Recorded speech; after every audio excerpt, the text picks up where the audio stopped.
I was like, So we're saying at 10:05. no. They have 15 minutes of statements, and then we have till 10:50. They have a hard stop.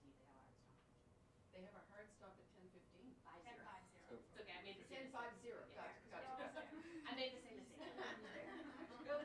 You guys almost watched me like. Yeah, cool. You know.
Heads up.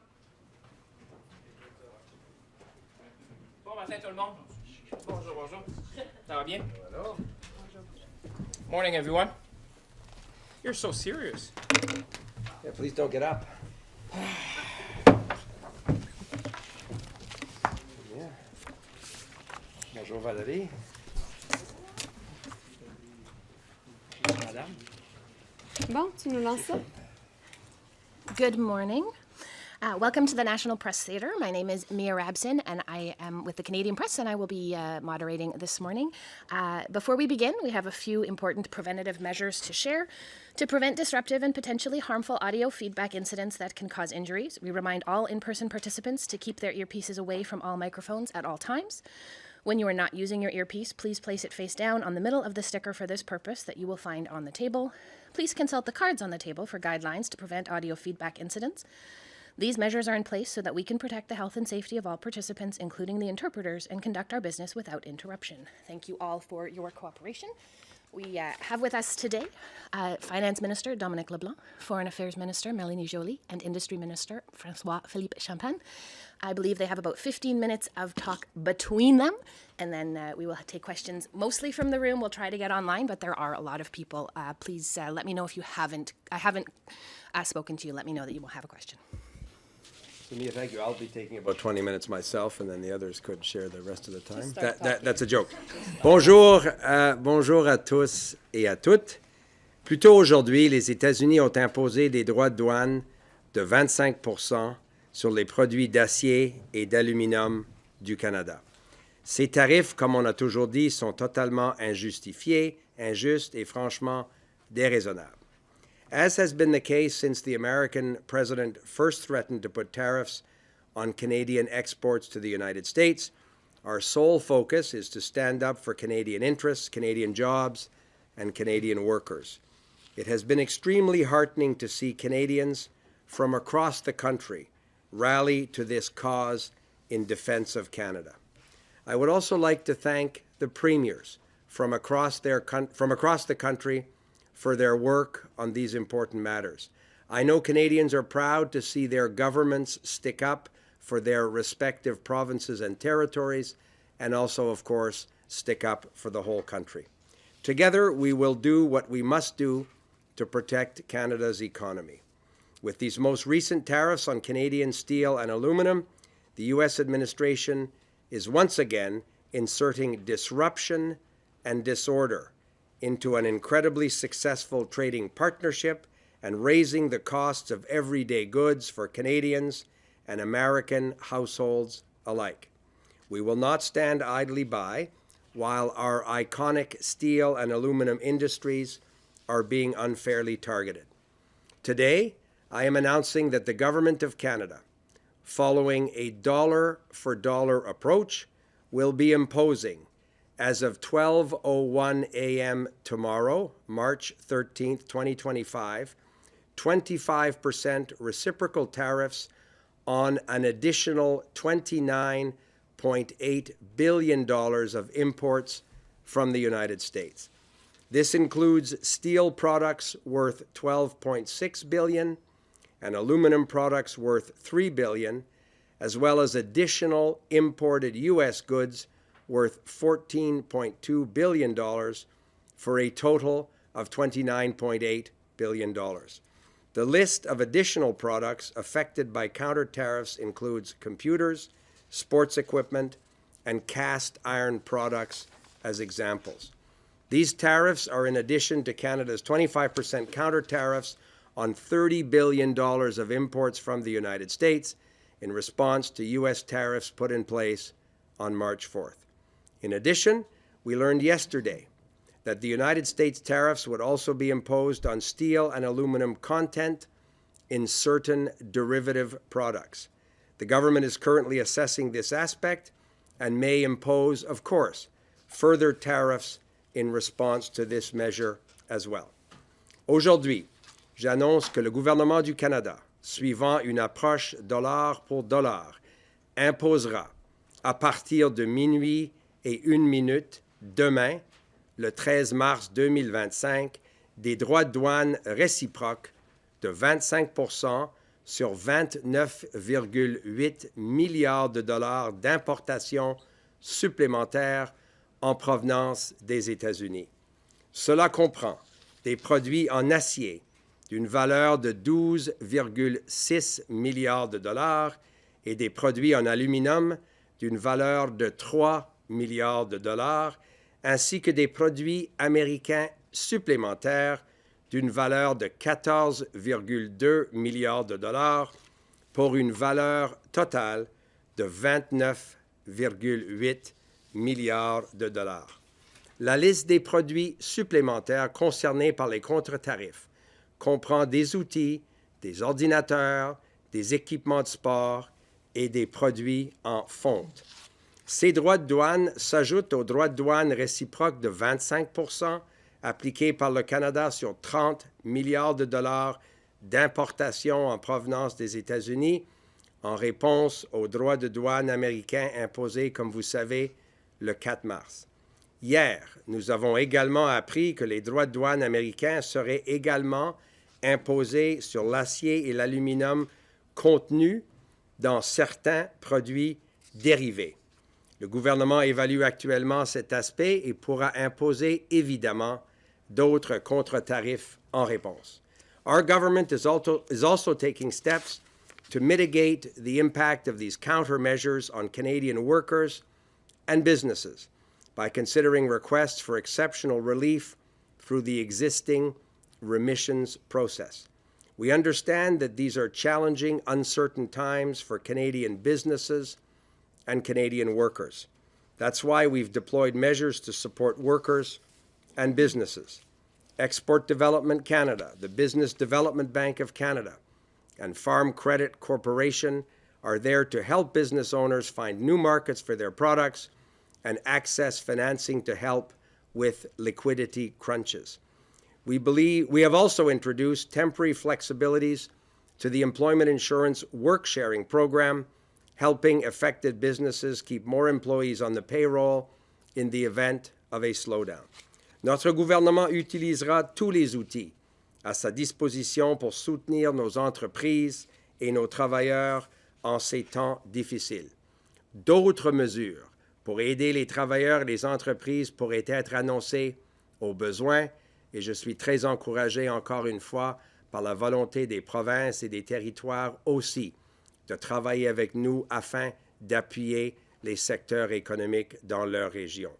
Notre gouvernement continuera de travailler sans relâche afin de convaincre l'administration de M. Trump d'abandonner entièrement ses droits de douane totalement injustifiés. We will use every tool at our disposal to defend Canadian jobs and Canadian businesses and support workers through these challenging times. And with that, I'm happy to pass the microphone to my colleague, Mélanie Joly. Mélanie. Yes, merci, Dominic. Thank you all for joining us today. You've just heard the actions we're taking from my colleague and friend, Dominic LeBlanc. Canada is holding strong and will continue to do so together. Well, make no mistake, though, this is going to be a day-to-day fight. This is now the second round of unjustified tariffs leveled against Canada and Canadian goods. The excuse for the first round was exaggerated claims about our border. We addressed all the concerns raised by the U.S., and in return, they agreed to temporarily abide by the free trade agreement President Trump signed himself with Canada. The latest excuse is national security, despite the fact that Canadian steel and aluminum add to America's security, not take away from it. All the while, there is a threat to further and broader tariffs on April 2nd still looming. The excuse for those tariffs shifts every day. The only constant in this unjustified and unjustifiable trade war seems to be President Trump's talks of annexing our country through economic coercion. Yesterday, he called our border a fictional line and repeated his disrespectful 51st state rhetoric. Well, Canadians have made it very clear that we will not back down and we will not give in to this coercion. À mes concitoyens canadiens, je tiens à vous rappeler que nous n'avons rien fait pour justifier les actions du président Trump contre notre pays. Et nous n'avons rien fait pour justifier ses attaques contre notre économie et notre identité. Nous ferons cependant tout pour riposter. Et nous n'allons jamais négocier contre nous-mêmes. Nous continuerons à être solidaires et votre gouvernement sera là pour continuer à vous soutenir. Entre-temps, on continue d'acheter canadien et entre-temps, on continue de soutenir notre monde. Maintenant, je pense à notre monde au Saguenay-Lac-Saint-Jean, sur la Côte-Nord, à Sorel. I'm thinking about the people in Hamilton, in also the Sioux, in Regina, in Kitimat. People working in the steel and aluminum sectors. Pour nos travailleurs et travailleuses dans l'industrie de l'acier et de l'aluminium, nous sommes ici pour vous. Nous avons pris des mesures fortes en 2018 lorsque le président Trump nous a imposé des droits de douane et nous continuerons à le faire. Les droits de douane sur l'acier et l'aluminium étaient injustifiés en 2018 et ils demeurent injustifiés aujourd'hui. I now would like to talk to the American people, to our American friends. I want you to remember this. Canada is your best friend, best neighbor, and best ally. Many of us have family on both sides of the border. Canada is also America's best and biggest customer. We buy more American goods than the UK, France, China, and Japan altogether. Together, we have spent generations building a relationship between our countries that is the envy of the world. Canada is not the one driving up the cost of your groceries or of your gasoline or any of your construction. Canada is not the one putting your jobs at risk. Canada is not the one that is ultimately starting this war. President Trump's tariffs against you are causing that. And there are no winners in a trade war. American friends, help us help you. Please help us end these tariffs as quickly as possible. And please talk to your elected representatives at the federal, at the state and municipal level. Please talk to your governors, to your senators, to your House representatives, and to your mayors. Send the message to the White House. Working together, Canada and the US have built a strong enough economy, and working together, we can bring down inflation and bring stability to the markets. To my European colleagues, we will work together to put pressure to end these tariffs against you too. À mes collègues en Europe et dans le monde entier, je dis depuis longtemps que le Canada est le canari dans la mine. Que si les États-Unis peuvent nous faire ça à nous, leur allié et ami le plus proche, aucun d'entre vous en est exempt. Aujourd'hui, ces droits de douane injustifiés ont été imposés à vous aussi. Alors, travaillons ensemble pour les faire lever. Travaillons ensemble pour encourager les Américains à faire pression sur leurs représentants élus. Ensemble, nous avons réussi à lutter contre les droits de douane sur l'acier et l'aluminium en 2018 et nous pouvons le faire à nouveau. After this, I'm heading to the G7 Foreign Ministers meeting in Charlevoix, Quebec. I'll be meeting with Secretary Rubio. I will also be meeting with my European and British counterparts. In every single meeting, I will raise the issue of tariffs to coordinate our response with the Europeans and to put pressure on the Americans. This is much more than about our economy. It is about the future of our country. Canadian sovereignty and identity are non-negotiable. Canadians have had enough, and we are a strong country. We'll defend our sovereignty, we'll defend our jobs, and we'll defend our way of living. And we will do so all together every single day and one day at a time. Thank you. Bon matin tout le monde, bonjour tout le monde. Nous vivons l'un des moments les plus sérieux dans l'histoire du Canada. Aujourd'hui, les États-Unis poursuivent leur assaut tarifaire contre le Canada avec l'imposition de droits de douane de 25 % sur notre acier et notre aluminium. Ces droits de douane sont non seulement inacceptables, ils sont injustifiés. Ils auront un impact économique négatif considérable, comme le disaient mes collègues, des deux côtés de la frontière. As we have always said to our American friend, tariffs on Canada is a tax on American. And as I've seen someone yesterday saying, these tariffs are bringing the Wild West on the factory floors across North America. This needs to stop. This is hurtful for workers. This is hurtful for industry. This is hurtful for the competitiveness of North America. Canadian steel and aluminum are essential for North America. And we live in a time, as my colleagues have said, that where you see a nexus between economic security and national security. We need to preserve what we have achieved over generations. From energy to defense, to automotive, shipbuilding, and countless other sectors of our economy, Canadian steel and aluminum fuel North American supply chains. Actually, I was with the association representing aluminum.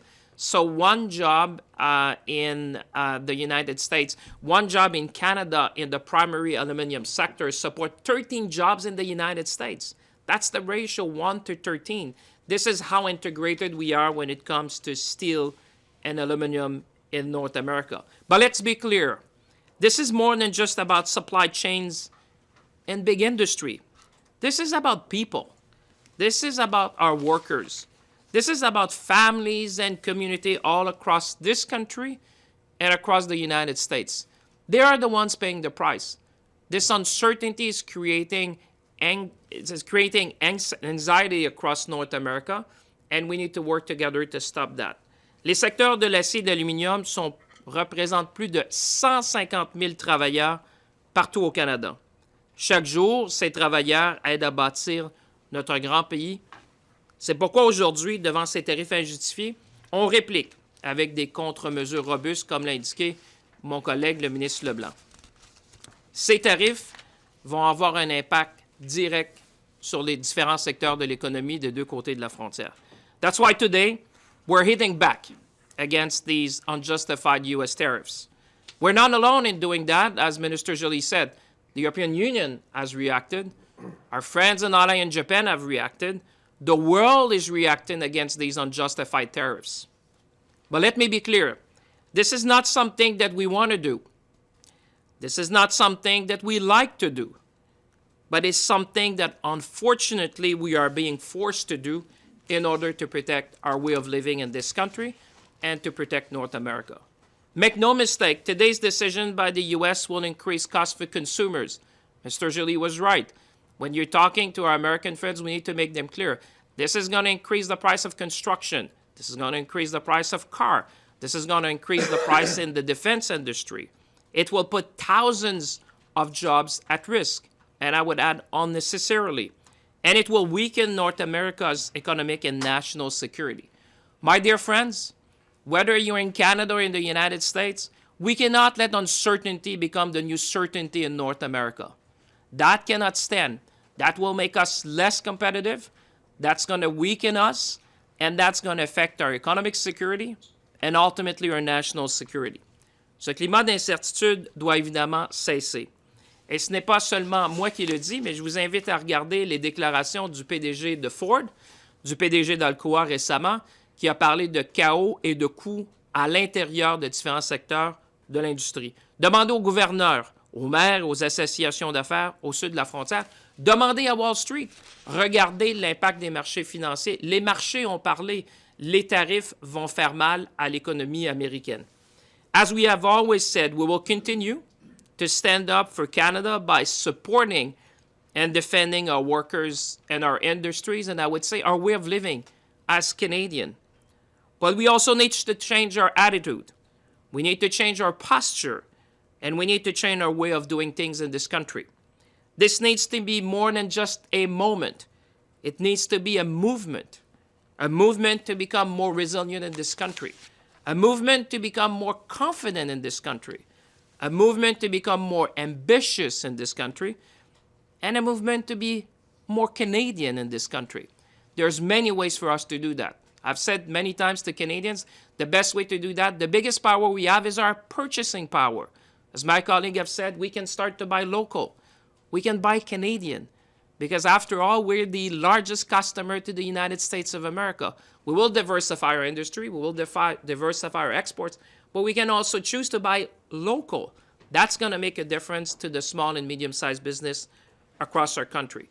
Tomorrow, Minister LeBlanc and I are planning to join Premier Ford in Washington to convey these messages as forcefully as Canadians can do.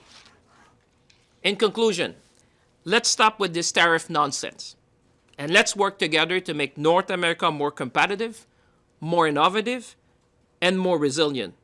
Our people on both sides of the border expect nothing less from us. Merci tout le monde. À vous. Thank you, ministers. We do have many more, I think 10 questions in the room, so we may not get to the online, but we will try. We'll start with Valérie Gamache from Radio-Canada. One question, one follow, please. Bonjour à vous trois. Hier, il y a eu beaucoup de bruit avec l'intervention notamment de Doug Ford dans le dossier. On se retrouve en pleine période de transition entre M. Trudeau et M. Carney. Est-ce que l'absence d'un répondant direct à Donald Trump actuellement nuit au Canada? In English and French, please. Veux-tu le prendre ou je prends? Répondant direct, on vient de répondre. Vous avez vu une réponse très directe ce matin. Le gouvernement prend ses responsabilités comme il se doit. Vous avez vu ce matin une réponse ferme, cohérente. Ce n'est pas une surprise. On avait dit qu'on allait répondre d'une façon mesurée, proportionnelle. C'est ça que nous avons fait aujourd'hui. Alors, le gouvernement continue de prendre ses responsabilités et on va continuer de le faire.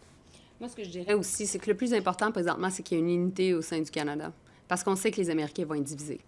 Et donc, basé là-dessus, on va continuer à démontrer du leadership, comme on le fait au niveau fédéral. On va soutenir aussi les premiers ministres qui démontrent du leadership ensemble. Parce qu'au final, ce qu'on doit faire, c'est faire reculer les Américains. So what I would say in English is, right now, the most important thing is Canada's unity. Because what we know is that the Americans themselves are divided. And so what you're seeing today is leadership on the part of the federal government, and also we'll continue to work with the premiers that are showing leadership as well, because we need to fight back against this nonsense. Et je comprends que demain, bon, vous partez à Washington, messieurs LeBlanc et Champagne. C'est quoi l'objectif de la rencontre là-bas? Est-ce que c'est de réouvrir et de devancer la négociation de la CEUM? Est-ce que, ou on est dans régler la question très, très ici maintenant, là? Ben, je peux peut-être débuter, François-Philippe peut ajouter. Non, on ne va pas renégocier ou même commencer une discussion sur la question de renégocier le CEUM. Premièrement, il n'y a personne qui a avancé cette idée-là. C'est une responsabilité nationale. Il y a une révision dans l'entente qui se fera en 2026. Si des partis veulent avancer ces dettes-là, mais ils le feront. Demain, la discussion sera sur l'urgence de diminuer la température, d'enlever les tarifs douaniers qui sont appliqués sur l'acier et l'aluminium aujourd'hui.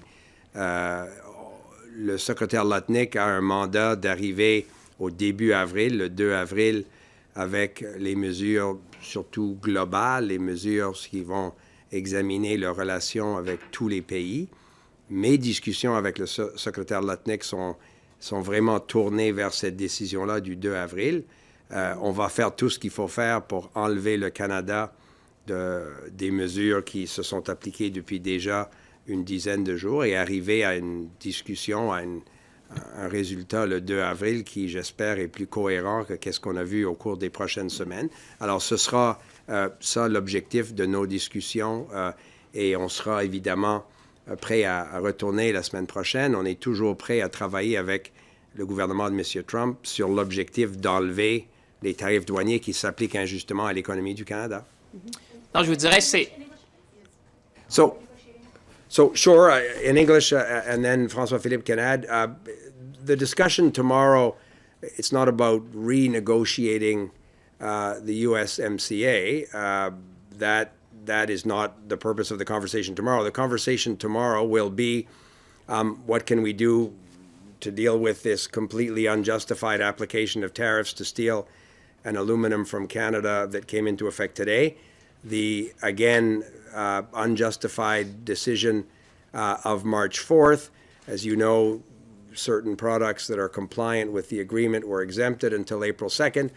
All of that points to a conversation that we've been having with the Trump administration around getting to April 2nd with the objective of obviously removing all of these tariffs that are applying to the Canadian economy. We will continue to maintain our countermeasures and increase them on April 2nd. This is no surprise to the American administration if we can't get to a position where their initial measures are all lifted from Canadian businesses. So the conversation tomorrow will be around lowering the temperature and focusing on the process that President Trump set up, where Secretary Lutnick has up to April 2nd to determine a series of global tariff decisions. Obviously, we think that they should respect the agreement that President Trump signed, the Canada-U.S. Mexico Free Trade Agreement. In the agreement itself, there's a provision to have a review in 2026. It's not a renegotiation, it's a review. If one of the three parties wants to, at some point, begin a process of that review earlier, then of course Canada would be ready. We've always said the best approach is a coherent conversation that looks at all of these issues where the three economies are part of the conversation and where we can arrive at the best agreement for North America.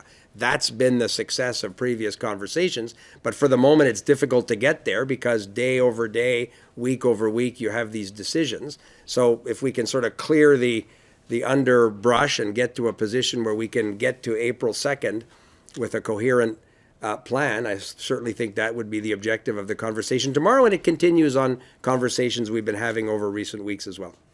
Je pense que Dominique l'a bien dit. Demain, pour être clair devant les Canadiens et Canadiennes qui nous regardent, il n'y a pas de début de renégociation, évidemment, de l'accord de libre-échange. Par contre, moi, ce que j'entends amener avec le ministre LeBlanc à la table, c'est vraiment de nous ramener dans un mode où il y a plus de certitude. Moi, je le dis souvent, l'incertitude ne peut pas devenir la nouvelle certitude.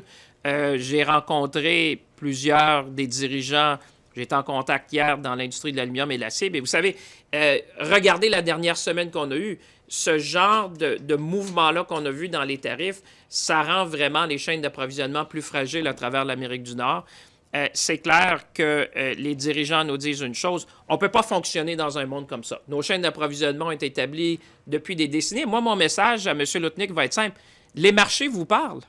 Regardez la capitalisation boursière depuis les dernières semaines. Je pense qu'il s'est perdu 4 trillions de dollars dans les marchés boursiers aux États-Unis depuis les dernières semaines. Les entreprises vous parlent. Il y a eu une grande réunion avec les leaders du secteur automobile. Je pense qu'il y a une discussion aussi avec le secteur de l'acier et de l'aluminium pour retourner vers quelque chose qui est plus prévisible. Et comme le ministre LeBlanc disait, il va falloir continuer de faire le point à nos amis que la sécurité économique va affecter la sécurité nationale. À un moment donné, ces chaînes d'approvisionnement-là vont arrêter. Vous savez, dans le secteur de l'automobile, de la façon dont on est intégré maintenant, il s'agit de quelques jours avant que les chaînes arrêtent des deux côtés de la frontière. C'est excessivement sérieux. Moi, on a parlé hier avec des gens de l'automobile aux États-Unis qui disaient, Monsieur le ministre, soyons prudents parce que dans quelques jours, les usines américaines pourraient cesser d'opérer. Alors, je pense que notre mission à Washington, comme le ministre LeBlanc disait, c'est de ramener ça, c'est de dire les marchés vous ont parlé, l'industrie vous parle, les travailleurs vous parlent. Retournons à une table où on peut s'asseoir, on peut discuter. Et moi, je pense qu'il faut trouver une voie pour trouver un peu une désescalade de ce qu'on a vu dans les derniers jours pour nous ramener dans un terrain où on va être capable de voir des investissements des deux côtés de la frontière. Just as a reminder, if we can keep the questions and answers brief so we can get through as many as we possibly can. I am looking at you. I believe the finance minister is also looking at you. Rachel Haynes, CTV. Thank you so much, ministers. I'll direct this to Minister LeBlanc because it's still about the meeting tomorrow. Premier Ford yesterday had said that this was an olive branch from Howard Lutnick, but at the same time, President Trump says he wants to finish the auto industry and also make Canada the 51st state. So how do you trust the U.S. administration going into tomorrow's meeting? Well, so obviously outrageous comments, and Melanie talked about it from Mr. Trump in that regard, aren't constructive to building an economy that is in the interest of both Canada and the United States, and obviously with our Mexican partners as well. So our focus is not on exaggerated rhetoric. Our focus is on doing the work that Canadian workers and businesses expect their governments to do together. Premier Ford has been an important leader as not only the chair of the Council of the Federation, but as the premier of our biggest province in defending the Canadian economy and the economy of his province. I think it would be irresponsible not to take an opportunity to talk to Howard Lutnick about what we think is important to build a strong North American economy and why we think these continued tariff measures and the necessary and appropriate response that comes from Canada is not a constructive path to be on. If you're like racing to the basement, there's no real prize for being the first person to get to the basement. Like it doesn't feel like the path that we want to be on. I've had with Secretary Lutnick constructive conversations. So this is an opportunity again to figure out, I hope, the best way to get to April 2nd, the decision points that they have set up themselves in a way that protects and promotes economic growth in Canada. And we think done properly, it's also in the interest of the United States as well. Can I just add to that? I think the strategy is clear. We just need to make sure that we put maximum pressure to defend our jobs, defend our sovereignty, defend our way of living. But meanwhile, as a team negotiating, we need to find off-ramps. And it is just the right thing to do. So we'll do both. That conversation with Howard Lutnick is important. The ones we have, and I'll have with Secretary Rubio as well. So we're doing that in the best interest of Canadians. Let me just add on the auto sector because you touched something that will really, but that's going to affect hundreds of thousands of people in this country. Trust me, those who are watching are listening to that. Those who are watching, we're going to fight for the auto sector every single day. I spoke to them and I say, Canadians have been there for you. Canadians have been there for the auto sector for decades since we had the auto pact. And these companies, most of them, have long-standing commitments to this country. We're going to make sure that they abide by the terms of every single agreements we have with them to make sure we protect the jobs. We had discussion with the union leaders yesterday and with the representatives from the company, and they truly understand that the reasons they came to Canada is because we have the best worker, it's because Canadians have been there for them, and we have integrated supply chain. So I just want to be clear on the auto sector. Make no mistake that we are already on their back, saying we're going to be watching like hawks as to what may happen to the auto sector, because this is a core industry for the prosperity of this country. All right, thank you. And Prime Minister, my next question is, Prime Minister designate Mark Carney had campaigned on dollar-for-dollar retaliatory tariffs. Did he have a say in today's announcement? Obviously, we took note of what the Prime Minister designate said in the leadership campaign, but it's also been the position of the Government of Canada to have a strong response to these unjustified measures. So this shouldn't surprise anyone. We have been clear that if the Americans took this unreasonable and unjustified step, Canada would respond as Canadians expect their government to respond. As Melanie and François-Philippe said, we benefit from the support of premiers across the country, of business leaders. But our objective always is to get to a position where the American tariffs are lifted, and all of the tariffs are lifted, and then so too, of course, will be our retaliatory measures. But until the Americans make that decision, we'll continue, as Melanie said, to increase the pressure. None of this is surprising to the American administration. You could have seen this coming. This response was well known and planned for a number of weeks, and we'll continue to do everything we need to do to defend the Canadian economy. Mylène Crête, La Presse. Oui, bonjour. Monsieur Champagne, je vous ai entendu dire que vous alliez défendre l'industrie automobile qui est surtout basée en Ontario. Là. Il y a des craintes au Québec que le bois d'œuvre et l'industrie laitière ne seront pas défendus. Quelle garantie votre gouvernement peut donner aux Québécois là-dessus? Bien, on sera toujours là. Évidemment, je répondais parce que la question concernait le secteur d'automobile, mais c'est clair, on a été aussi en contact avec les secteurs clés de l'économie du Québec, c'est-à-dire l'aérospatiale, l'industrie forestière, évidemment. J'allais dire même de la question de la sécurité alimentaire est venue aussi dans nos discussions. Non, il faut être clair, on va être là à chaque tournant pour défendre. Puis les gens le savent parce qu'on a déjà joué, malheureusement, dans cet épisode-là. Vous savez, on s'est déjà tenu debout. L'industrie forestière, vous savez, je parlais à M. Chrétien, des enjeux dans le bois d'œuvre, on en a depuis plusieurs décennies, puis on a toujours gagné. Vous savez, c'est ça l'enjeu. Dans le bois d'œuvre, on a toujours gagné. Quand les règles du jeu sont claires, on gagne. On l'a vu récemment au hockey. Nous, ce qu'on veut rétablir avec le ministre LeBlanc puis avec la ministre Joly, c'est évidemment d'avoir des règles claires du jeu. Parce qu'une fois qu'on aura des règles qui sont claires, que ce soit dans les différents secteurs de l'économie, on pourra évidemment s'adapter, mais on pourra aussi gagner. Alors, c'est clair qu'on va être là pour défendre ces secteurs-là. Et ça va être des enjeux qu'on va certainement soulever dans la réunion avec le secrétaire Lotnick. Et vous parliez, Madame Joly, d'unité là, dans la réponse. Oh, oui, vous parliez dans votre réponse d'unité canadienne. Là, c'est important d'être unis dans notre réponse là, aux tarifs douaniers américains. Est-ce qu'il y a vraiment une unité quand Doug Ford semble faire cavalier seul, comme ça a été le cas hier? Je pense que, premièrement, aujourd'hui, on arrive avec une réponse forte, une réponse coordonnée au sein du gouvernement fédéral, une réponse qui a été travaillée aussi depuis quand même quelques semaines. On savait depuis quelques semaines que des tarifs sur l'acier et l'aluminium pouvaient être mis en place, donc on s'est préparé. Donc, comme le disait mon collègue Leblanc, il n'y a pas de surprise. En même temps, ce que je pense que les premiers ministres et tout le monde au pays... ce qu'on fait présentement, c'est qu'on essaie de trouver quels sont nos leviers pour mettre de la pression, pour envoyer un message, pour faire réagir, premièrement, le peuple américain, qui est ultimement notre grand allié, pour mettre de la pression sur l'administration Trump. Et donc, dans ces circonstances-là, je pense qu'on peut démontrer qu'on a une réponse qui est forte et coordonnée, puis qu'on va faire reculer l'administration Trump. On est dans une bataille existentielle.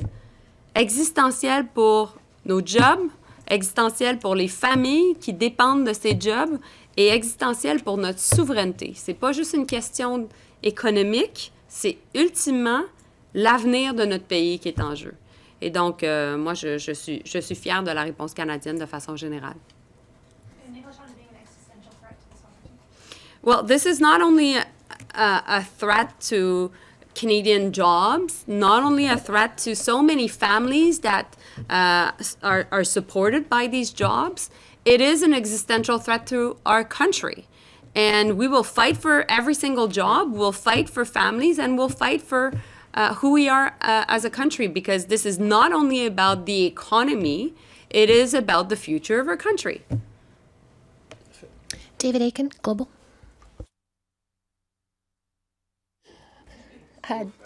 Okay. We'll go to David Baxter from the Canadian Press.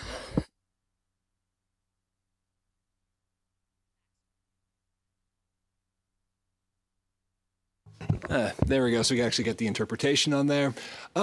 Should we be reading anything, especially trying to build better relations with Europe and more new alliances there? Should we read anything into the French submarine that surfaced near Halifax yesterday?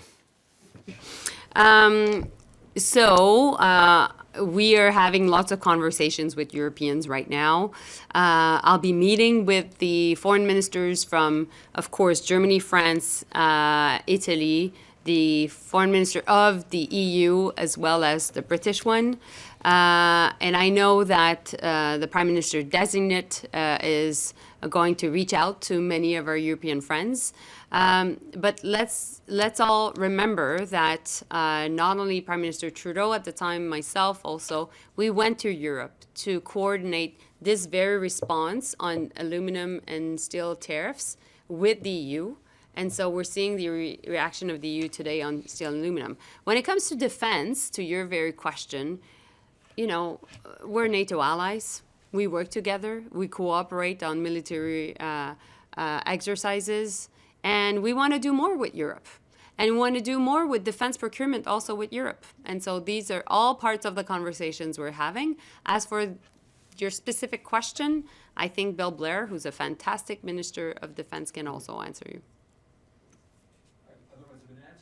Go on to the next person. Raymond Filion, TVA. I'm the lucky one.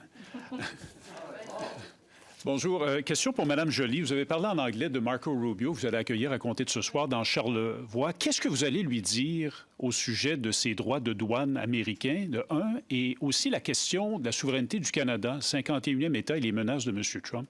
Est-ce que vous avez l'intention d'aborder cette question-là aussi? Ben, c'est pas la première fois que je le soulève avec le secrétaire d'État Rubio. Je l'ai fait encore la semaine passée lorsque je lui ai dit que tout ce qui était lié à la rhétorique du 51e État, ça passait pas. Puis, non seulement à l'époque, il m'a rassuré sur cette question-là, il m'a également dit que la coopération au sein de NORAD allait continuer. Marco Rubio va revenir d'Arabie saoudite. Il va avoir eu des conversations avec la délégation ukrainienne. On va parler beaucoup des questions liées à l'Ukraine et du fameux cessez-le-feu de 30 jours qui est présentement potentiellement sur la table pour être négocié. Mais au niveau de la souveraineté canadienne, je veux dire, c'est pas compliqué, là. C'est même pas à négocier. C'est une question, vous arrivez dans notre pays, vous respectez notre coutume et notre approche et bien entendu notre souveraineté. Comme j'ai dit tantôt, la stratégie est la même avec tous nos interlocuteurs. Pression maximale, diplomatie efficace. So the strategy is the same with every single of our interlocutors. It will be maximum pressure and very, how can I say efficace? How do you say that? Effective. Okay, so let me do that quote again. So the strategy with our American counterparts will be the same. It is going to be maximum pressure and efficient diplomacy. Avec la nouvelle de ce matin concernant Northvolt, est-ce que la Chine pourrait prendre la relève dans le dossier de l'usine au Québec? Non. Alors, qu'est-ce qui arrive maintenant avec l'usine, avec Alors, la nouvelle d'aujourd'hui? je voulais être très clair aussi pour cette question-là. La réponse est clairement non. Évidemment, ce qu'on voit avec Northvolt, je comprends les préoccupations légitimes des gens. On est en discussion pour essayer de voir si on ne pourrait pas retrouver une solution, parce que moi, je pense que, je l'ai toujours dit, l'usine de Northvolt au Québec, c'est important. La profitabilité de Northvolt passe par l'usine nord-américaine, parce qu'on sait que le marché nord-américain, c'est le marché le plus important. Alors, je pourrais vous dire qu'il y a des discussions en coulisses pour essayer de trouver un repreneur, probablement, dans cette situation-là. Alors, on est en discussion présentement, puis évidemment, la compagnie aura plus à dire, j'imagine, dans les prochains jours. Puis nous, on fait notre travail en coulisses, justement, pour aider à voir comment on peut préserver cet actif-là chez nous, parce que je pense que, vous savez, il y a toujours le court terme, le moyen terme et le long terme. Il y a une situation financière à court terme, mais je pourrais vous dire, j'ai expliqué à nos amis européens, comme la ministre Joly le fait, comment c'était important, alors qu'on est en train de diversifier notre économie, d'avoir un partenariat transatlantique, d'avoir un manufacturier européen qui soit le leader dans le domaine des batteries. Moi, je pense que qu'ils aient choisi le Québec, qu'ils aient choisi le Canada pour servir le marché nord-américain, alors qu'on est justement dans une crise existentielle. Moi, je souhaite que cet investissement-là continue, puis je peux vous assurer qu'on y met l'effort pour essayer de trouver des partenaires pour continuer l'investissement. Tana McCharles, The Star. Clarification. Can you talk about the 30, let's round it up, 30 billion that you've announced today on top of the 30 billion previously? That's, I assume, part of that 155 billion overall package that Canada said it would target eventually, right? It's not an additional 30 on top of 155. Is that correct? That's right. Okay. So that's not my question. I just wanted that clarified. Oh, so well, let me answer. That's one question. Okay. That's just a clarification. Thanks. Okay. Mr. LeBlanc, what do you understand to be the incoming Prime Minister, Mr. Carney's, strategy to deal with Trump? You talked about your ideas, but I'd like, since you're his now finance minister and frontline person dealing with it, what can Canadians expect in the weeks ahead? So obviously, technically, the premise of your question is not accurate. Mr. Carney will be sworn in with his cabinet sometime in the coming days, so I just don't want to accept the premise of those questions, and I certainly don't want to speak for our new boss. I think Mr. Carney has been quite effective in saying to Canadians that the government, his government, needs to take a firm response, a strong response. Your colleague talked about his public comments around a dollar-for-dollar response to these tariffs, which is what we're doing today.